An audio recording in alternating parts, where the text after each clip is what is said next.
This is Justin AMZN for Wednesday, June 9th, 2021. I named a video the other day, I think triangles and hammers and bears, and we had all that again today. So we had a bullish retest gap. We definitely retested with a hammer, retested again with a hammer. We formed a triangle overall today. This is the triangle that I'm seeing. We've got, man, if I could just practice drawing straight a little more. Triangle, like sort of like this. That didn't do it. There you go. Kind of like that. I'm sure I could do better if I just used the sketch tool within Toss, but anyway, flat top, relatively flat top, higher lows, and then we did ultimately roll over, which is when the bears came in later in the day. I mean, they came in for the last, what is this, hour and a half or something. I guess this was a slightly lower high than this one. I don't know, wasn't too significant, but going back to these hammers, these are some really good hammers to be buying off of. The challenge is finding the right option to do it. So the 3,300 call, we're so close to at the money. I mean, we almost got there in the first 20 minutes of the day. Almost got in the money with this option. So it's much more expensive. It did pull back into the hammer, took out the open low, went a little lower. And I guess I would say if you're playing something off of this low after the candle forms, so I'm not saying buy blindly down here, which is always a strategy. You can do that. You just have an order in and you get into it. But there's no telling that it's definitely going to bounce here. I mean, it's a good place to bounce because it's taking out the low and it's a bullish retest gap. So it should retest. I mean, you just don't know where. It didn't have to put in this candle. It could have just retested to the 21 and then bounce. And at one point, this was a very strong bearish candle. I don't know what the volume would have been. But at one point, it was all the way down here. Looked like it was over. Anyway, after it put in the low, you could look at the option and see, okay, 3,300. If I put a low, I'd be comfortable with, I'm sorry, if I put a stop at like 11 and $100 risk, that means I'm buying at 12. Well, the next candle had a low of 12. So as this candle is closing, if you've got an idea of those prices, you can set it up. You got to be quick. You got to, be able to make the order, set up the order, submit it right as this candle is closing when it looks like a really nice hammer. And then you have the same opportunity again a little bit later. Same thing. This candle, it's a little larger than our $100 risk.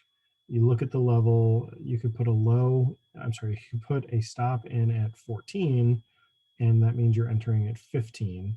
This candle would have worked better to fill that price. And then you're looking for 3R, which both of these would have worked.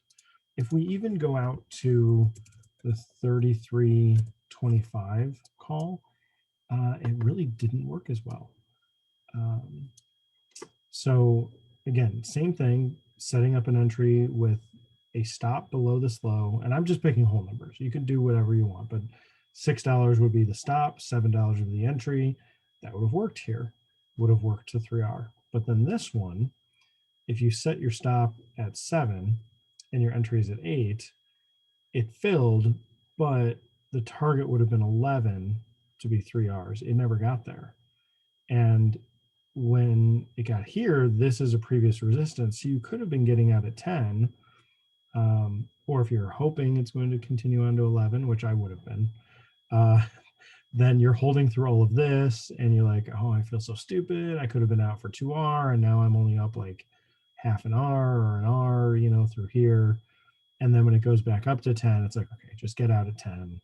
That's the resistance. You're fortunate to get out at 10, had a couple opportunities to do that. So it should have filled at 10 and you're out for 2R instead of more than that. I mean, but it's just funny, the 33.25 call, it's just a little bit further out of the money, still decent distance away from, kind of the strikes that we're trading at the money.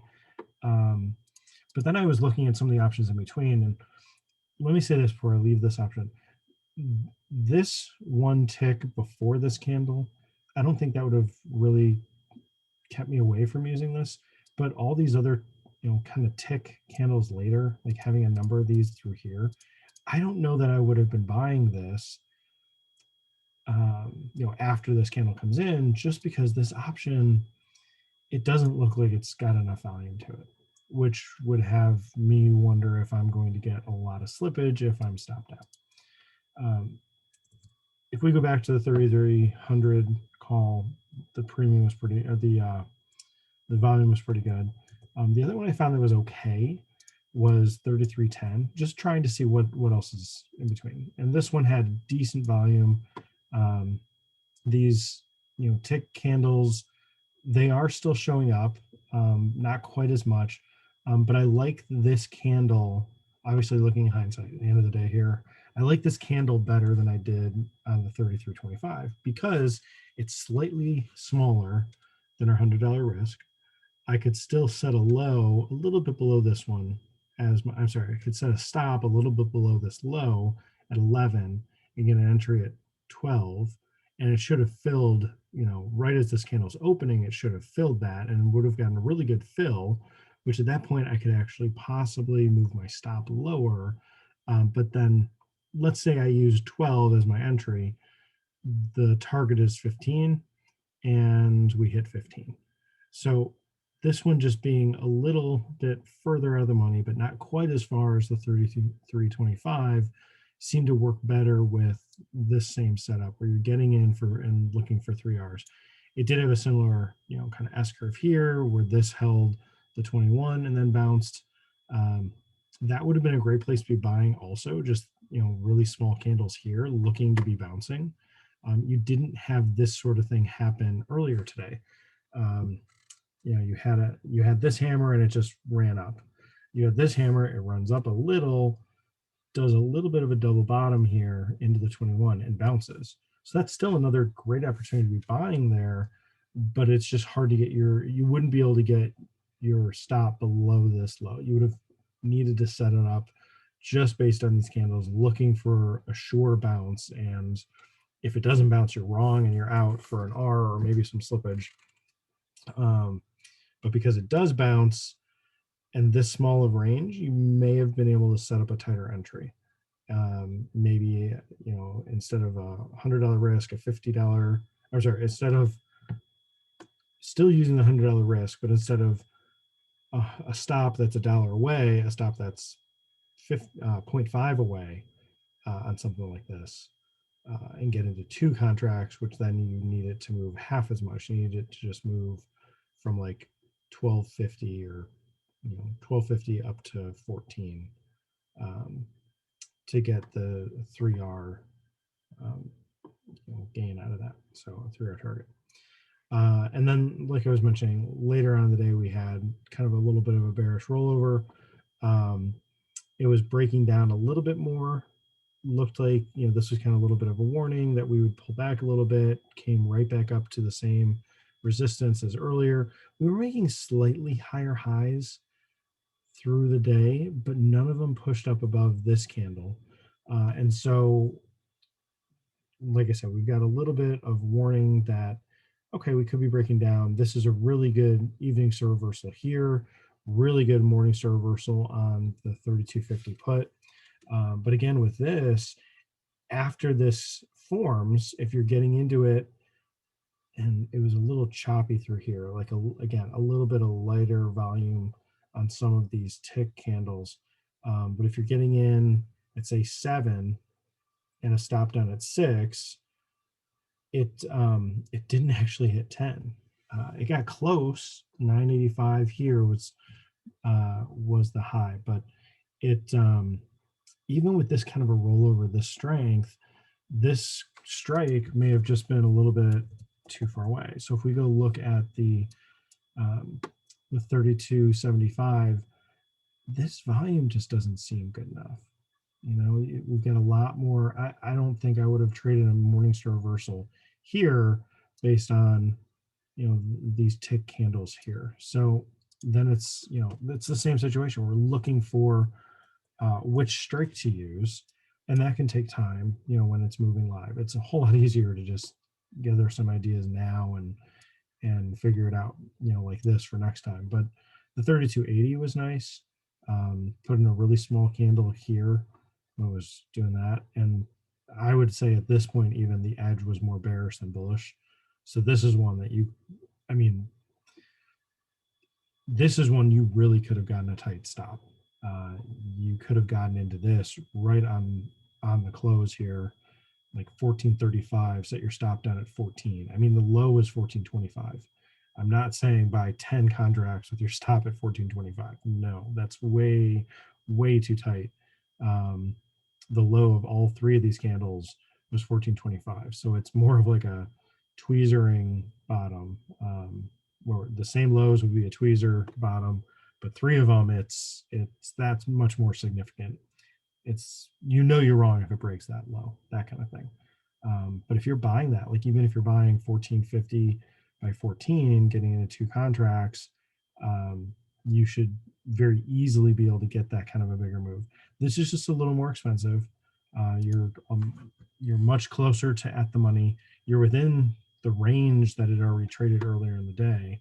If we go the other way, 1470, this again has a little bit later volume through here. So I would just keep looking if I'm going further away.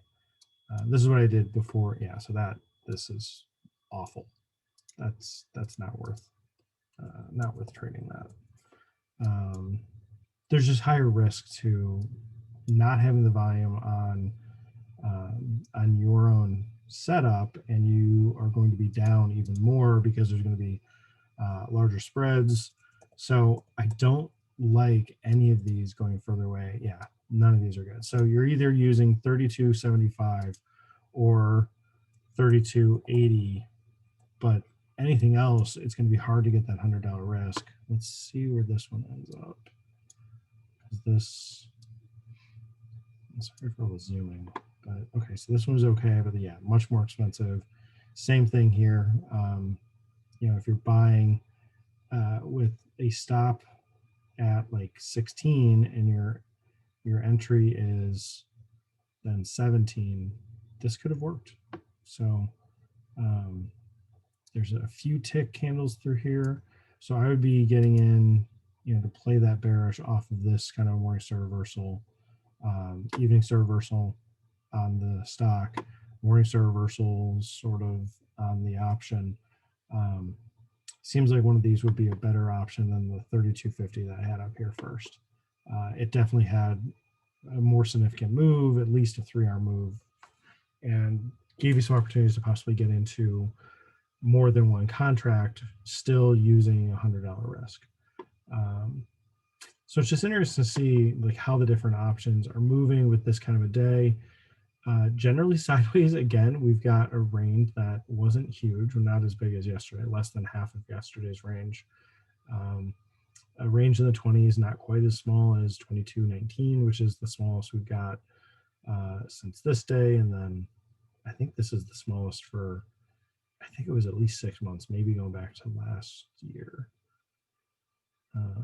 Or earlier last year. I mean, 6 months, we're almost 6 months into this year, but I haven't gone back to look and see what the last really small candle was since I did it on this day, and I don't remember when it was. This looks kind of like a shaved bottom. This also looks a little bit like a hammer. I would like everything to be a little larger with this candle if it was going to turn a hammer. This one's a little bit better of a hammer, but pretty much we put the same kind of hammer in the same place, except this one ended bullish on the day, this one ended bearish. Similar volume what we've had. We definitely did not come back down to this X marks the spot, so I'm going to say I was a day early on this one. And I think overall, generally we're bullish. If we get another little bit of a pullback into the 21, the 21's already curving up. We've got still a squeeze forming, but not fired yet. I do like where we're sitting right here, right at this resistance. If we can go sideways here or pull back a little bit, and then let's say we hold this line this time, that could turn into more bounce. But right now, I mean, this is really, we're still just going, instead of a triangle, now it's just sideways. We had this low, we had lows through here, And then this candle kind of took out that low, just like we did like 2 months back. And then this high is really lined up well with this high, and then like this open, and then this high, and a little bit above here, but this also is getting back into that gap. So this is just now another little bit of a channel. Oops. So the question is, do we go sideways a little bit more? Do we ignore that we've got this compression that was happening? I don't think so. I think we did sort of like a false breakdown from a triangle, and now it's kind of the reverse effect where we've got a false breakout, and we may need to retest. Not necessarily a false breakout. I mean, it really could be breaking out, but let's retest and then go. And a retest could be a sideways and resting, or it could be a little bit of a pullback and then look for a bounce. So that's what I'm looking for. We'll see if any more bearishness continues to pull back a little more. After hours, we're down. No, we're pretty even. Just quite a large spread there. So we're spread right across the close price. So yeah, hope this helps. This is Just AMZN. Thanks.